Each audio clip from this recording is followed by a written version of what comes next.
an importance that is chilling to Western eyes. Dowry has become a form of extortion in which, after the marriage, there may be a continuing demand for more money or the bride will be sent packing back to her parents. So important is it that if the parents don't pay up, the bride may be murdered in a way almost too horrible to think about.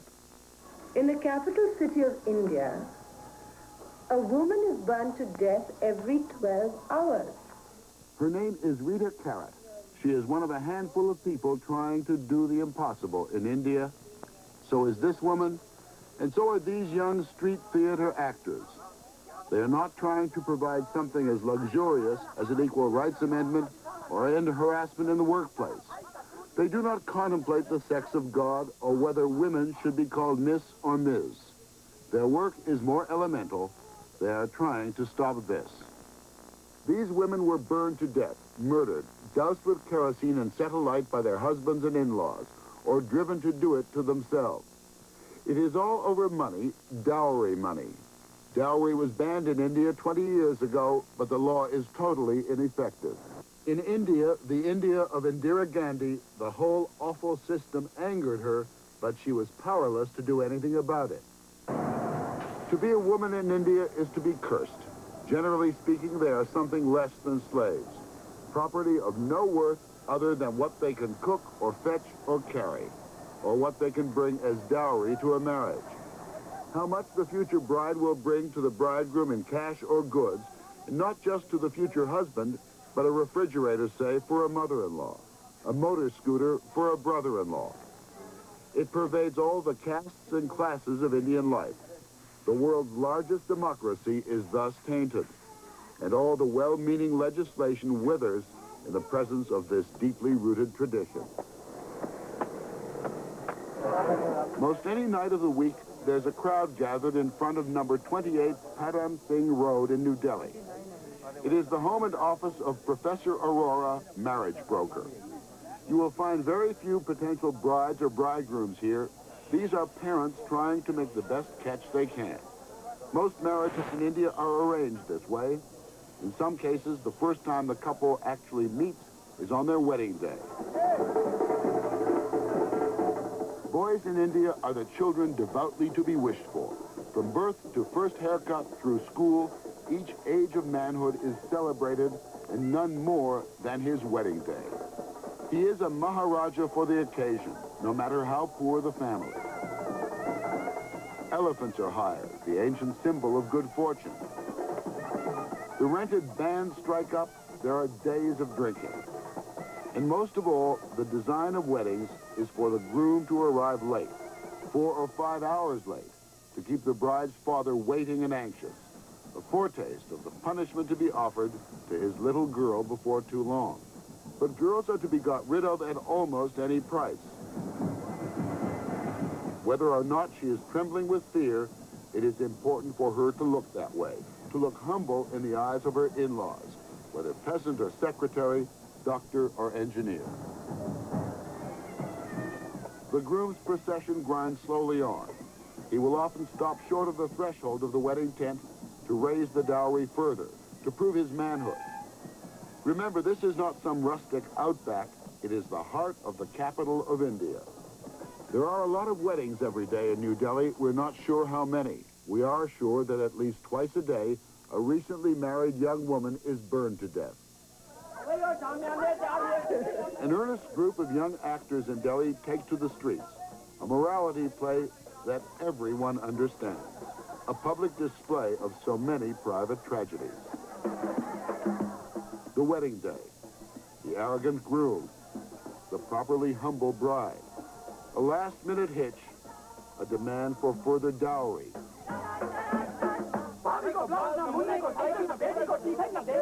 Art imitates life, soon more and more demands.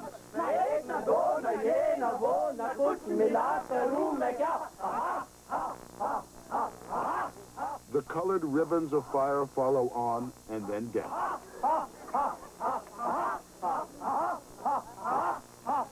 It all has a brutally familiar look to it. The in-laws mourn with crocodile tears. In fact, in India, crocodile tears are called mother-in-law tears. The audience is clearly affected by all of this. Who could not be? How true to life is what we've just seen? There were how many? 288 cases in the last 3 months. 258 in 3 months. Cases in Delhi alone. Just in Delhi. In the last 3 months. In a tiny garage, a group of dedicated Indian women try to help in a more direct way. They are led by Rita Carrot. Crisis prevention is too weak a description. Their work is mainly post-mortem. The young man is pleading on behalf of a dead sister. When his sister got married, did your family give a dowry to the वो husband's ये पूछ family? रहे हैं कि आपने तो पहले बताया दिया कि जब आपकी बहन की शादी हुई थी, they have this list of dowries. Make out the list. She's got a copy of it. Yeah, just Give me a rough idea. The dowry the family gave consisted of silver, brassware, and clothes and jewelry for the mother-in-law, all representing thousands of rupees, hundreds of dollars. Also in India, representing years of work and saving by the bride's family. So basically, at the time of this sister's marriage, all their savings, and they borrowed a lot of money, and with the borrowings, they have bought all this and given it to the Given it to the groom and the groom's family. That's right. And they were not satisfied with it. What he says is that straight after the marriage, they started making demands for dowry. But when you make a dowry, is that not an agreement that it's going to be worth so much, say, No. 10,000 Not rupees? at all. No way. This is a continuing thing, you see. The whole point of dowry as it exists today is not just the time of marriage. It's a reflection of something else. Therefore, it's a continuing thing throughout the woman's married life. When she has a child, she thinks her family is expected to give something. When there's a festival, they're expected to give something. So it's not just at the time of marriage. So there's no question of an agreement like that. I'd like to ask this man a question. Did your sister love this man?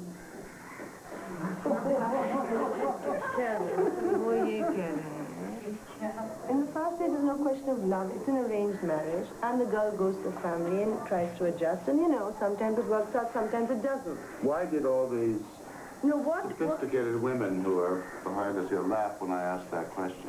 For the simple reason that love doesn't figure in this at all. It's a commercial transaction. Here's a burden in their family. This is how Indian society views a woman. And this burden is being transferred to another family, and therefore they pay compensation to them to take care of that burden. So they're laughing because love doesn't seem figured in its store. With continual demands being made by her in-laws, the girl was sent back to her family's home in the suburbs of Delhi, 10 miles from her husband's home. She lived here with her own family in disgrace, the stigma of being an unworthy wife.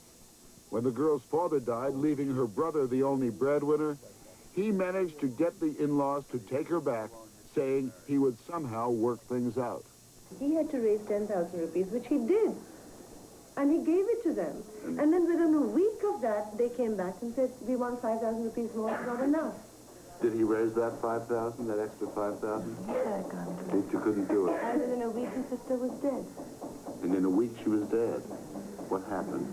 One of the relations came and told them that your sister has been burnt, the stove has burst. Exploded. Yeah.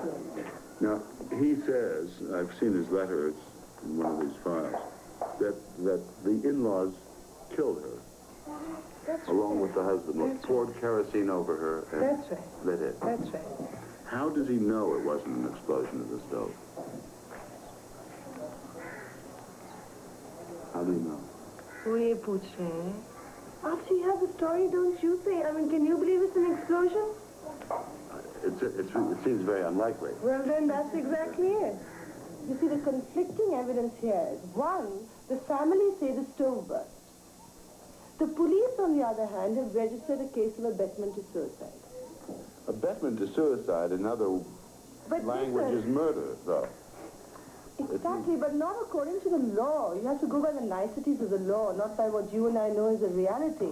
And the niceties of the law is that in all these cases of abetment to suicide, there has been only one conviction, because abetment to suicide actually means you've either to have proof that he has gone to buy the kerosene for you to pour over yourself, that he's bought the matchbox, that he's actually lit the match, and unless you can prove this, it's not going to stand in court.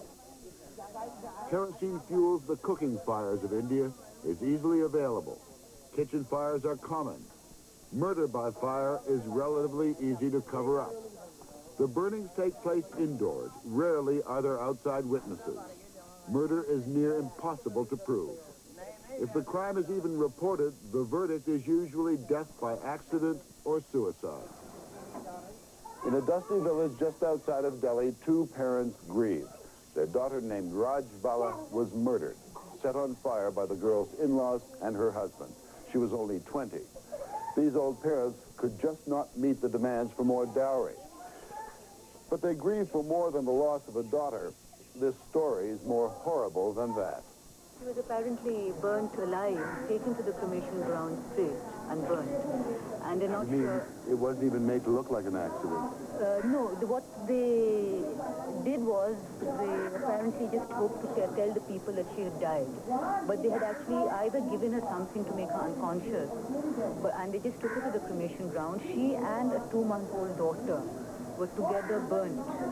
Now, this is one of the cases in which the police had to take action because almost the entire village came together and said that this crime has taken place, this murder has taken place. So immediately 5 people were arrested on the charge of murder, 8 people on the charge of abetment to murder, and 4 of them are still under arrest. The rest have been released on bail.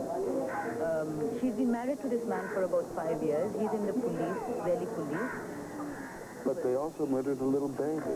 Yes, because if the baby was alive, still they'd have the problem who's going to look after her. And then now they can get that man married again to another woman, so they must have both. And if there was another baby there, they would not get such a good match, such a good dowry. It's horrible. It is horrible.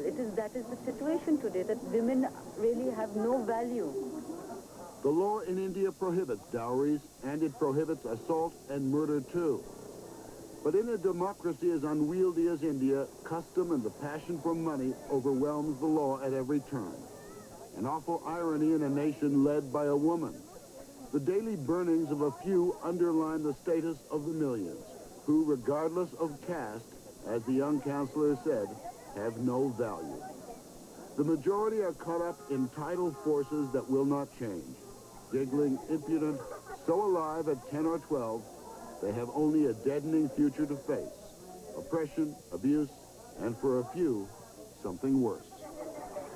There are attempts to stem the tide, to change the laws of evidence so that convictions can be more easily made in cases of bride burning. But which of India's sea of troubles should get first priority? Every nation has problems that are almost too ugly to confront. It's just that India has so many more than most. Here and there, people try. At Rita Carrot's little clinic, someone has alerted her to a potential victim. She's managed to coax all the parties to come and talk. The wife's family has no more to give to the in-laws, and the pressure is building. And Rita is perfectly aware that all she can offer any of these people is words. But when the family's no longer able to pay the compensation, why do they resort to murder? Why don't they divorce? Send her home. Why do they kill her? Yes, why do they kill her? Well, I mean, that is the status of women. I mean, they kill her, and they kill her so that they can get married again, and they can... Are you saying they kill her because it's almost not a crime to well, kill her? that's it, right. You see, it's very easy. I mean, it's much easier than going through this whole divorce thing, which in any case is social taboo. If your wife dies because supposedly a stove is burst, that's all right. But a divorce, that's much worse.